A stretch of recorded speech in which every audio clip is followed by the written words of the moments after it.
So the Torah in this week's Torah portion has the incident with the Parsha, the portion of the Torah in chapter 5, verse 11 speaks about the situation of a suspected adulteress. And you can read here all the details, but this is a situation where a woman is forbidden. Married woman, both a Jewish woman and a non-Jewish woman who's married, she's forbidden to be with a man who's not her husband. And so the question was asked over here by one of our regular participants: what, if anything, does the account of the Sotah tell us about the non-Jews? I also remember that the Divine Code by Ask Noah International, English translation of the Sheva Mitzvahs of Shem by Rabbi Moshe Wiener, says that non-Jews are also not obligated to avoid marrying someone he has already divorced, who then married another man and later came back to him. So what is God Almighty's will in all of this? What is the ideal? And is it different for Jews and non-Jews at all? Then why? So the answer is as follows: that there is no difference between the obligation and the highest form of immorality among the capital crimes for sexual immorality is for a woman to be an adulteress. That applies whether it's a Jewish woman or a non-Jewish woman. There's no distinction in terms of this is something that's forbidden. It's something that is destructive of civilization. It's destructive of the holiness of the family unit, meaning to say that God Almighty created nations, and those nations are based on families. Families must be powerfully intact, and resistance to the outside and all the energy needs to be directed inwards for them to be able to have a powerful ability to direct their energy outwards afterwards to affect the world around them. So that is the first fundamental, and that needs to be clear, and that needs to be brought up in every situation, in every part of chinuch, of dedicating people to the service of God Almighty. Right? Moshe Entelman writes in his very important book, To Eliminate the Opiate, that the natural character of a woman is to be modest. That is something that a woman is naturally modest. She naturally covers herself. She naturally does not seek to be make herself available to multiple men and to involve herself in things that are promiscuous and so forth. That's just the natural way that God Almighty created a woman, and left, so to speak, to her own devices, that's the way that she's going to conduct herself. But the Amalek, in trying to destroy that innate connection to the natural goodness of what it means to be a woman, in order to spread chaos in society, works to promote promiscuity, to open women's eyes and minds to the idea that adultery, God forbid, is okay, and all kinds of different activities are somehow okay, in order to just, and they start with all kinds of different suggestions and then stories, and of course all the movies about affairs and all this kind of stuff, until it becomes like it's just part of the way things are, and then person's very much open to suggestion. Now, why is this that? Why the women the target? Women are the target because they're the ones that have to be, so to speak, unwound. Men are much more all over the place. A man really needs to focus himself and to focus his thinking and to ignore extraneous thoughts, that if he wasn't to ignore them, he would find them very interesting. And the more he would think about them, the more he'd be inclined to go after whatever he's thinking. So a man has to really work on saying, I'm not going to think about this. But a woman, her innate state is that she's actually repulsed by all these suggestions. She's repulsed by lewd ideas. And so you actually kind of have a an imbalance over here in a certain sense, and the man doesn't need too much to get into him off track. A woman, however, she doesn't want to go off track. She wants to stay loyal to the marriage. She wants to stay modest. That's her natural tendency. So through a whole campaign over the last, particularly really mounting since the time of the Enlightenment, to promote promiscuity, to promote the whole bohemian lifestyle and the Paris the Paris theaters, the Paris coffee shops, and all this kind of very promiscuous, to infiltrate into culture, this idea of immorality and promiscuity, so that it becomes something that will erode that woman's natural, as it says, the woman is the foundation of the home. Because she's the foundation of the home, she's the foundation of civilization. So this is something that is, it's an actual campaign. It's not like nothing changed in the nature of women. It's just that if you give it enough suggestion that something is okay or interesting or everyone's doing it anyways, all these kind of things, people will just eventually start to adopt that as if it's normal. So that's a propaganda campaign through the schooling systems, through the media, through the entertainment, through the books. And this is going back, people are all worked up today with the education in the education in today's schools, with what the kids are being taught in the schools and the books and stuff like that. And they want to say these books shouldn't be read by young kids. So first of all, you have to let's look at really what's going on. First of all, there's a combat zone on the little kids, but already the immoral material and anti-Torah material, anti-divine image materials, already everyone's accepting that it's okay for teenagers to be exposed to that and adults to be exposed to that. So that's already a terrible defeat of the message that every single human being has a purpose in this world, to use the creative energy to bring more good human beings into the world. That's number one. Number two is people are not realizing, not cognizant that what you're seeing now in the story hours and the parades and all this kind of stuff is merely the end, not quite yet the end manifestation. There's much more that they have in mind, but and prevalence of it and so forth, and making it part of people's whole life activity, God forbid. But from the 1850s and earlier, there were already women writing books which all promoted these ideas of these, there was all these affairs and all kinds of stuff like that. English books which are required reading in high schools. So the immorality is going back. It's not something that happened in the last, people say, oh, the election in 2020 or 2019, that's, things went downhill from there. The person that says that just doesn't understand what's going on over here. This is hundreds of years of propaganda to demoralize and to remove the moral fabric from or maybe remove people's ability to stay connected to their own moral fabric. That's what's going on. So if you want to straighten out your morality, you have to be strong at removing from influences in life, and especially when you take a book and say that a teenager should read this, and this book in the 1850s is somehow, oh, this is good literature.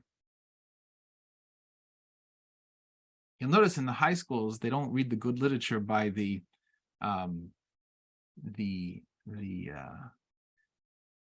people who calling for a moral revival, people to be have moral principles, to stay away from any immorality. That's not required reading in high schools or colleges or anywhere, even though it's written in the same excellent English with the same wonderful grammar and the same wonderful use of pronouns and conjunctives or whatever, not conjunctives, whatever you want to call it, prepositions. All these things are model language in the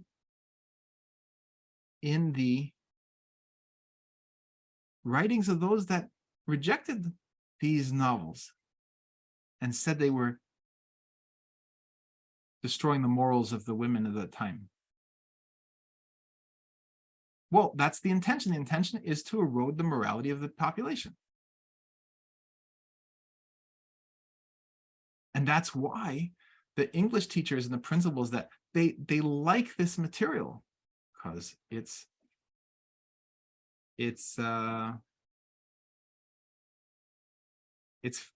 fascinating, it's titillating, it's intriguing, it's dramatic, but it's opening the mind to all these kind of weird type of behaviors, and there's immorality and murder and theft and all kinds of strange things going on in these novels, which then as that becomes accepted, then the next frontier is broached, the next frontier, and the boundaries are pushed further and further until you bring about the complete elimination of any sense of morality at all.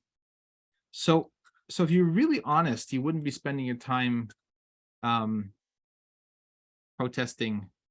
I mean, the kids shouldn't be reading the books about this type of terrible things that are being promoted today, but they shouldn't be reading the books from the 1850s either. And unfortunately, to our great distress, this type of reading has infiltrated itself into even some of the most religious schools, Jewish schools in America, where English is taught, and where they have English subjects. The girls read these books. It's really bizarre, actually, now we're talking about it, because they say, oh, it's okay because the boys don't read the books. The boys would be problematic. Remember, the boys, we wouldn't let the boys read the book, because if we let the boy read a book about a boy and a girl, a yeshiva boy would read a book about a boy and a girl going on a walk together or kissing, that would cause him to have thoughts that would lead him, off track in terms of being able to direct his energy in life. Oh, so him, that's not allowed reading for him, but for the girls, it's mandatory. Do you understand the absolute victory for the Enlightenment in that move? It's the women who are the foundation of the homes. It's the women who are being opened up to all these ideas. And even if you'll say to me, well, listen, she grew up in a religious family and she's religious and she would never do any of these things, but it creates a mindset of this is like the world and this is part of acceptability and this is to be expected and so forth. And now it's being taken much worse with all kinds of Jewish novels that promote all kinds of, for teenagers, all kinds of crazy stories.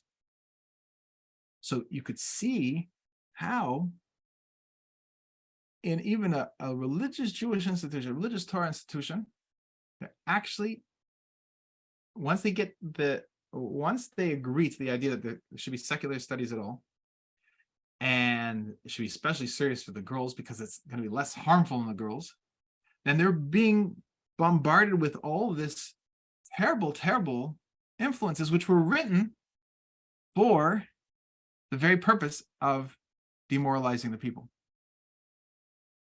And the principal and the English principal is going to object and say, oh, but it's how do you, it's just a mere allusion, an allusion to an affair. It's a mere allusion to a child born out of wedlock. It's just because that's how the writers in the 1850s had to communicate it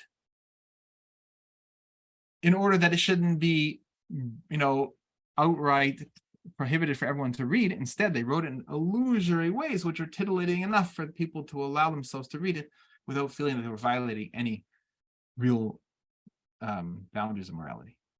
And this is what's required reading in these schools, to our great distress. May God save us. So it shows us how clever the Enlightenment is, how they can actually twist people's minds, that religious Jewish people would insist that it be mandatory reading for the girls, but it's forbidden for the boys. No, it should be forbidden for the girls because they're the whole continuation of the Jewish people. They're the continuation of the whole tradition, meaning to say the boys will, kind of meander in and out of the correct path. And if they get off track, they'll eventually come back. But what's going to bring them back on track when there's a woman that is insisting on the highest standards of thought, speech, and action? So on the contrary, the women, the sanctity of what's going into a girl's mind has to be protected even more than what's going into the boy's mind. Not that they should be, I'm not advocating they should be exposed to it, but it's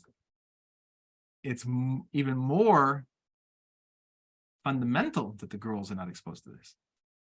So this leads us back to the story of the Sotah, because the Sotah is about a woman who is pushing the lines of isolated conduct, isolated time with a man who's not her husband. She's being flirtatious, and he's jealous. The husband's jealous, and he's warning her. And once he warns her, and she does this anyways, and witnesses don't see her in acts of intimacy with this other man, but they see her secluded, then she's brought up in these charges that she may have been adulterous, and then she takes an oath that she wasn't, and is given a special combination of waters and so forth, and there's a scroll that God Almighty's name is on, and it's erased, and in order to test her, and she's put through this test to ingesting this substance, this liquid, to see if she passes the test or not, and if she was lying in her oath, then she would die, and if she from this drink, and otherwise if she was telling the truth and she had been faithful all along, she would be brought to renewed vigor, and the relationship between the husband and wife would be restored. Excuse me, if she wasn't able to have children before, she would then be able to have children. So good things could come out of this terrible situation, but it's a terrible situation. Why was she alone with this man? So first of all, we don't have the time to get into all the details right now, but you have to know, applying to every single human being is prohibitions against a man being alone with a woman who's not his wife. Be alone with his daughter, his granddaughter, his mother, his sisters, but even still, a person has to take proper precautions based on the ages and so forth, but particularly with a woman that's not his wife, and he cannot be alone with them. And there's many, many different important rules, which we should probably learn together sometime. But these are all meant to prevent us from the normal course of reality, which is that if a man and a woman are left in a secluded place, that seclusion itself creates a chemistry in a relationship, which will incite jealousy, which will incite connection between them, and which will lead to conduct which is forbidden. So to answer the question of whether or not this applies to non-Jews, we have to then understand what is going on over here. Absolutely, yes, it applies to non-Jews that a woman should not be with a man that's not her husband. Number two is she should not be flirting with a man who's not her husband. Number three is she should not be secluded with a man who's not her husband. The process that's described in the Sotah, about the Sotah, in this woman who is suspected adulteress, that process is not of testing her, which is basically what the process is. If she was witnessed to be by witnesses that she was isolated after her husband's warning, that's not a process that's a process that specifically speaks to the Jewish people. The beginning of this section over here in chapter 5, verse 11, speak to the chapter 12, speak to the children of Israel. And so that process is itself kind of that clarification process in this specific circumstance is something that applies to the Jewish people. However, the underlying forbidden conduct, that she should not be involved in this in the first place, is something that is applies to every single human being. And while it is there's a slight difference, we say over here that the questioner asked, what about the fact that if a Jewish man divorces his wife and then she remarries another man, he is forbidden to remarry her. So Mr. A marries Mrs. A, and then they get divorced. Mrs. A then goes up, marries Mr. B. Then Mr. B dies or divorces her, and then Mrs. A is still, now Mr. A wants to remarry her, he cannot. And this is interesting. It was actually a practice. I think it was about Cicero, that he was married to a woman, and an older colleague of his said that he very much appreciated Cicero's wife, wouldn't Cicero please divorce her and allow her to marry this older friend, which I believe happened. I could double check it with Cicero. And then after that older man died, then he remarried his wife. So that's something that'd be forbidden for a Jewish man to do in the Torah. That's a specific prohibition. Cannot remarry his divorcee, although it's a mitzvah, it's a positive commandment to remarry the woman that he divorced. But once she marries another man, it's forbidden for him to remarry her. However, that prohibition does not apply to a non-Jew. If she does marry another man and then come back to her husband, her first husband wants to remarry her first husband, that's permissible for a non-Jew. However, that's not taking anything away from the severity of the prohibition of immorality.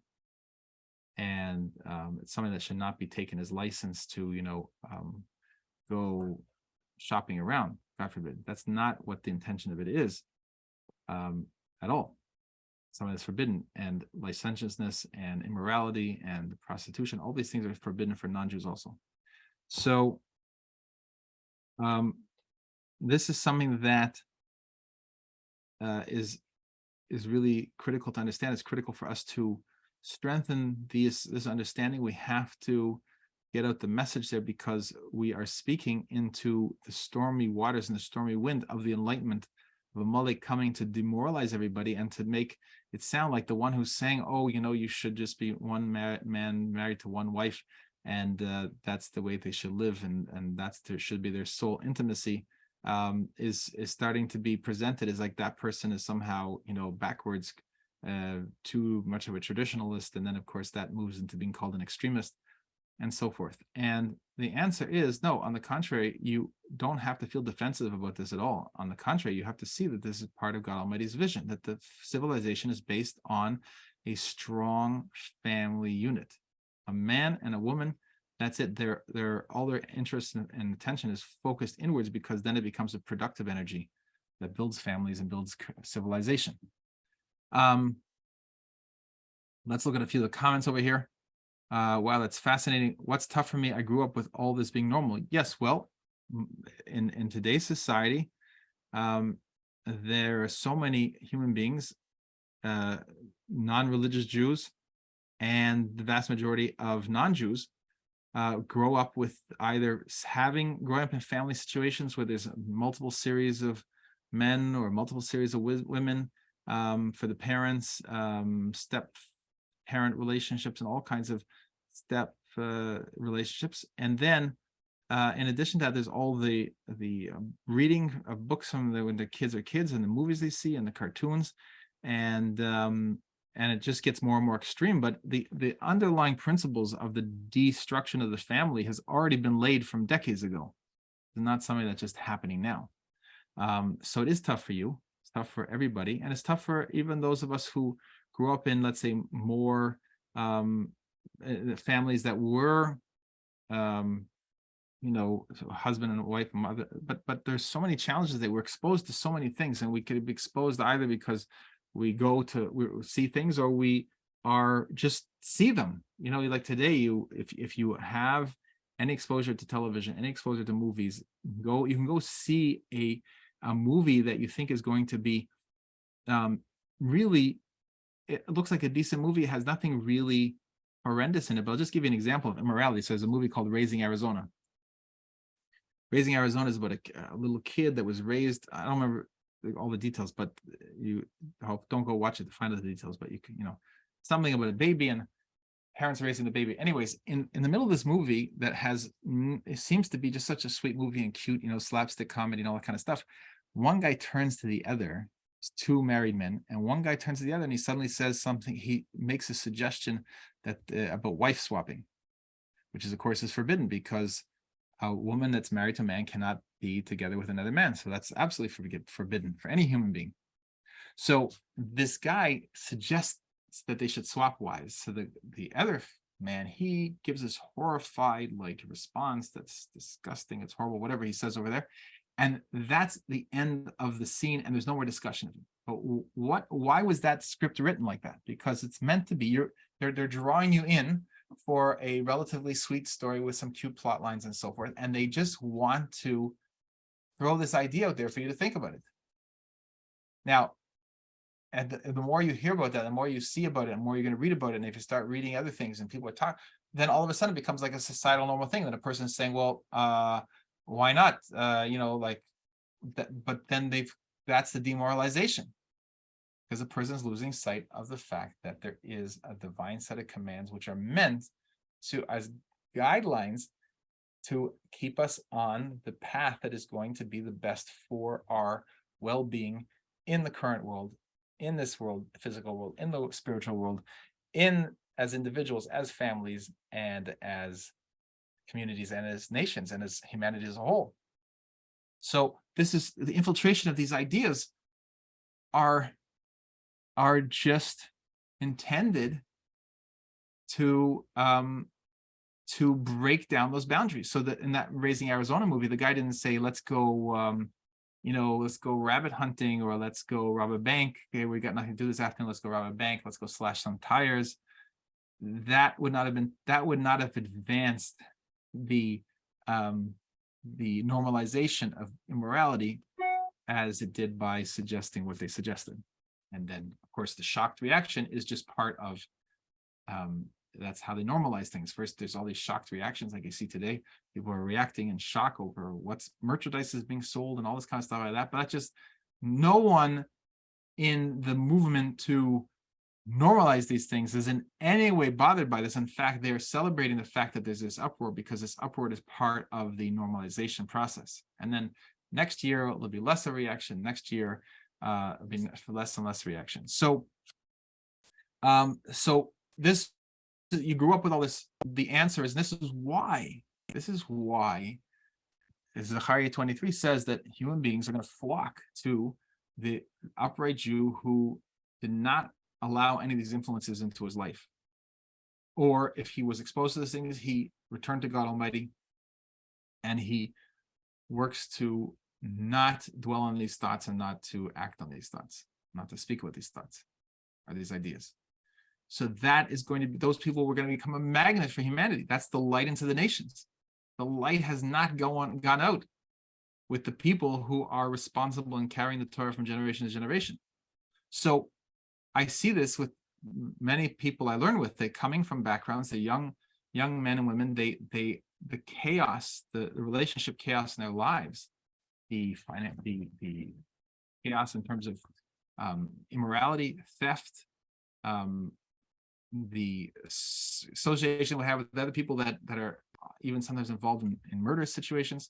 You see that they don't have exposure to a kind of like a stable, well, this is when my father acted, I'm going to emulate my father and my mother. So that's why we have to teach the Torah. We have to tell the stories of the Torah. We have to tell the examples of what moral conduct look like and what God Almighty's will for every person is. So you're in the right place. Keep coming to learn. It's a lifetime process, and we cannot be afraid of the thoughts that come into our head, because the thoughts that come into our head is that we don't have control over it. We do have the choice, however, what thoughts we're going to take seriously. And in a loving way, we need to reconnect ourselves to God Almighty and help each other become more and more connected to God Almighty, knowing that whatever we think we're going to get in that temporary experience is minuscule to what we get from increasing our connection, increasing our contact with God Almighty, asking Him what He would have us be and how He would have us act, and asking Him for the courage and the power to be able to carry that out. That is what is eternally rewarding, and it comes with none of the side effects of the temporary experiences. So we have to just reinforce each other with that. And one of the things that I would love to do, and if we can get more of these things going, is something called a Verbringen.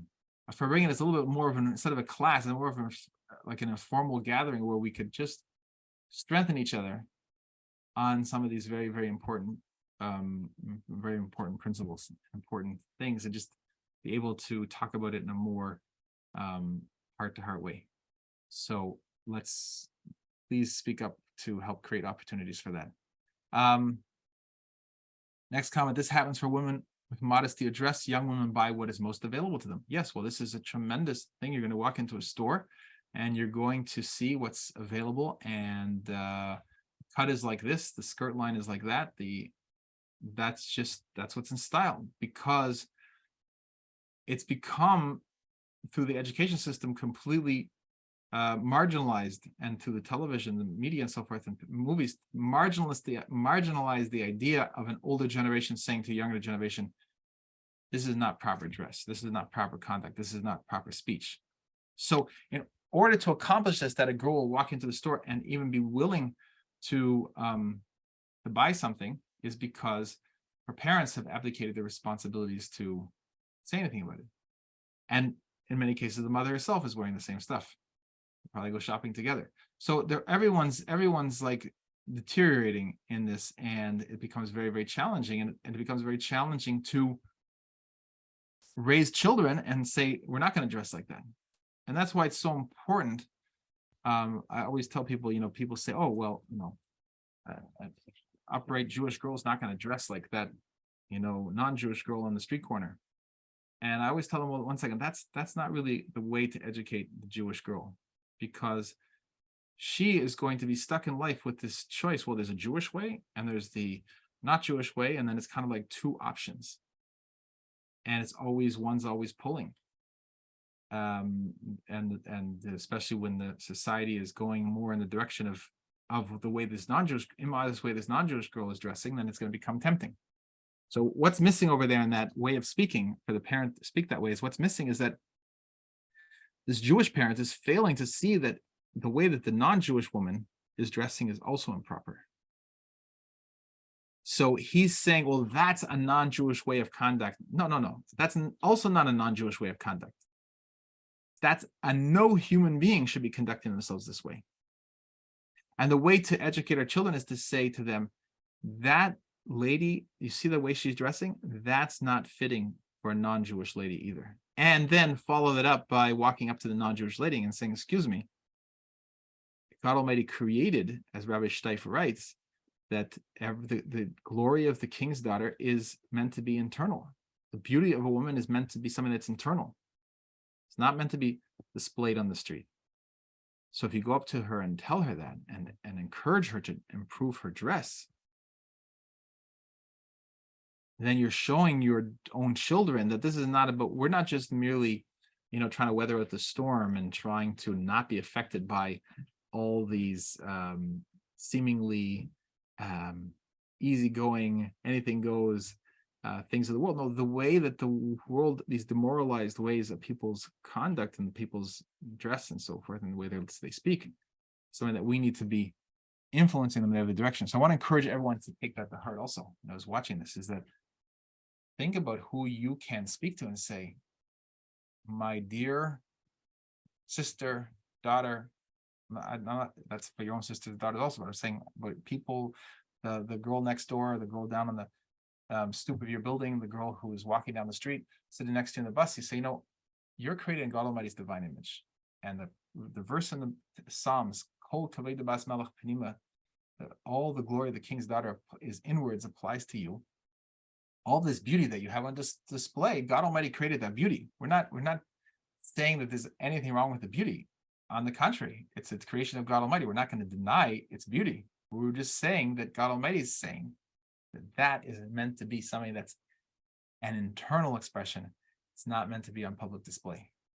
And so you can have so much influence on so many people that way. And I just want to end on one other point over here that Rabbi Steif brings, that a husband's responsibility is to guide his wife and his children in these matters.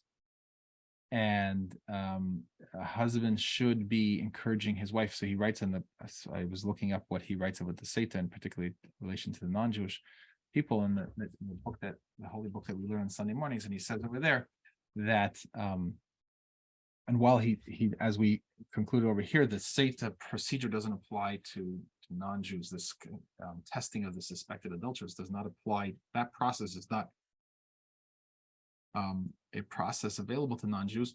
However, all the prohibitions that underlie that, meaning there should not be that flirting and it should not be that isolation between a man and a woman he's not married to, or a woman and a man she's not married to.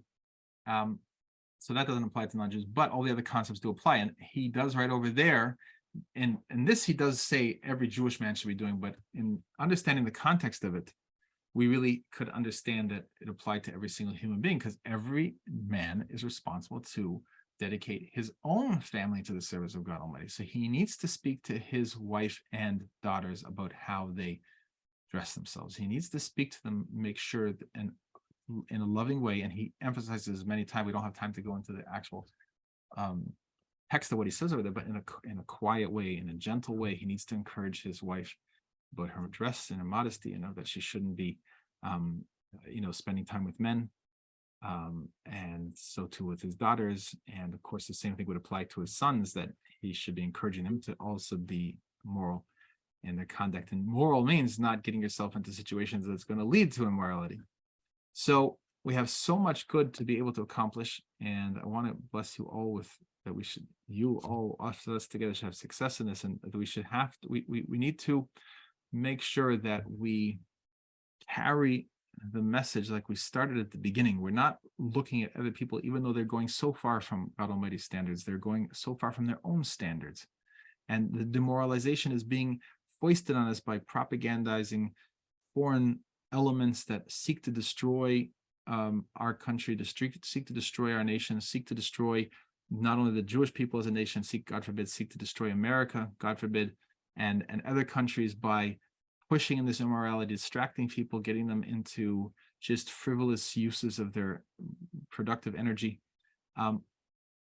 While it can be tempting to write off all those people, God Almighty's approach for us and telling us through the Torah is, no, see every person for who they really are.